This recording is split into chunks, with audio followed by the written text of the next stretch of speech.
नमस्कार। हेडलाइन में आपका स्वागत है। मुख्यमंत्री ठाकुर सुखविंदर सिंह सुक्खू ने कहा कि प्रदेश सरकार भ्रष्टाचार को रोकने के लिए पूरी सतर्कता और सावधानी से कार्य कर रही है।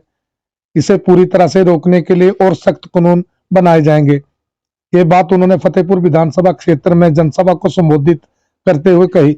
मुख्यमंत्री ने फतेहपुर में सिविल न्यायालय खोलने, फतेहपुर में शीश मार्ग बनाने, राजा का तालाब में सीवरेज सिस्टम निर्माण करने, रे कॉलेज का नामकरण स्वर्गीय सुजान सिंह पठानिया करने, राजा का तालाब में ऐतिहासिक तालाब के जीर्णोद्धार के लिए 75 लाख रुपए, तलाड़ा डग गुरियाल चकबाड़ी में 33 केवी सब स्टेशन बनाने और बागवानी विभाग का पीसीडीओ फार्म खोलने की घोषणा की। मुख्यमंत्री ने फतेहपुर विधानसभा क्षेत्र के लिए 232 करोड़ रुपए की लागत की 14 विकासात्मक परियोजनाओं की सौगात दी। पार्टी ने प्रदेश कांग्रेस कमेटी के अध्यक्ष का पद के लिए चुना। प्रदेश कांग्रेस कमेटी का अध्यक्ष बनने के साथ ही उसमें वीरभद्र सिंह जी मुख्यमंत्री हुआ करते थे। मैंने कभी भी सिद्धांतों से समझौता नहीं किया, हमेशा आम लोगों की आवाज को उठाया। और मैं एक आम परिवार से आता हूं, एक किसान परिवार से आता हूं, एक कर्मचारी परिवार से आता हूं। मैं आम परिवार के लोगों का दर्द भी जानता हूं, किसान की पीड़ा को भी जानता हूं और कर्मचारियों की मजबूरी को भी जानता हूं। जब मैं मुख्यमंत्री बना तो कई लोग मुझ पर टीका टिप्पणी करते थे कि पहली बार किसी सरकारी ओहदे पर गए हैं, इससे पहले भी कभी सरकारी ओहदा इन्होंने कभी नहीं लिया। मुझे 2 बार सरकारी ओहदे की ऑफर आई, चीफ पार्लियामेंट सेक्रेटरी बनने की ऑफर आई, पर मैंने कभी स्वीकार नहीं की। इस तबाही से अभी हम उबर ही रहे थे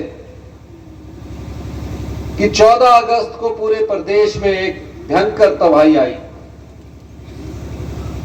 मैं शिमला से कुल्लू 15 अगस्त मनाने के लिए जा रहा था कि मुझे खबर मिली कि शिमला की शिव बोड़ी में अचानक लैंडस्लाइड्स हुआ और 21 लोग मौत के मुंह में चले गए। अभी मैं उससे उबर ही रहा था, पता लगा सोलन में भी एक परिवार रात को लैंडस्लाइड की चपेट में पूरा का पूरा परिवार दबकर हमको छोड़कर चला गया, जिसमें छोटे बच्चे भी थे। पूरी जगह से तबाही का ऐसा मंजर 14 अगस्त को हुआ। हमें खबर मिली, मैंने कार्यक्रम कैंसिल किया। 15 अगस्त में सांस्कृतिक कार्यक्रम रद्द किया और हम इस तबाही से लड़ने के लिए तैयार होने लगे। उतने में मुझे भवानी पठानिया जी ने फोन किया कि फतेहपुर में पोंग डैम के गेट खोल दिए गए हैं।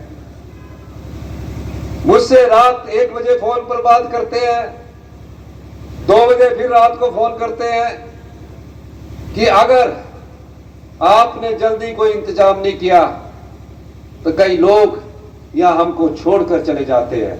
फसल तो छोड़ दीजिए, घर तो छोड़ दीजिए, मुझे अपने लोगों की जान बचानी है। 5 बजे फिर मेरा इनसे संपर्क हुआ। हमने कहा कोई भी कीमत लग जाए। हमने एयरफोर्स के हेलीकॉप्टर यहां रखे, तकरीबन 3000 लोगों को बोट के माध्यम से, एनडीआरएफ के माध्यम से, हमने हेलीकॉप्टर के माध्यम से उन्हें सुरक्षित स्थानों पर पहुंचाया। का सामना लड़ाई की तरह न लड़कर युद्ध की तरह किया और हम आर्थिक मोर्चे पर धीरे धीरे आगे बढ़ रहे हैं।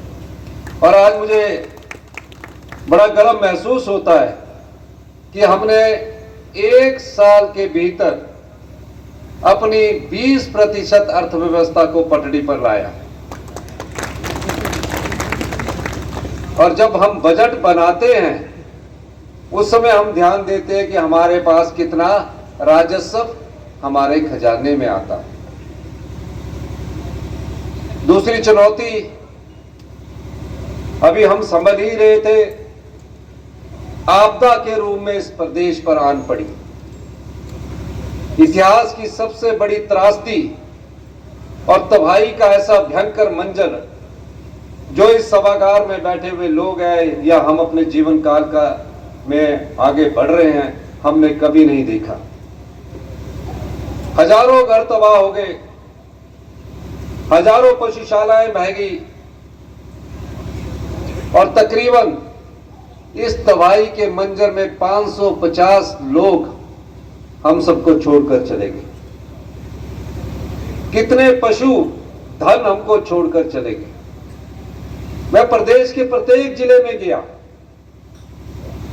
हर गांव के पास गया जहां तबाही थी। कुल्लू में तबाही का ऐसा मंजर था कि पूरा कुल्लू जिला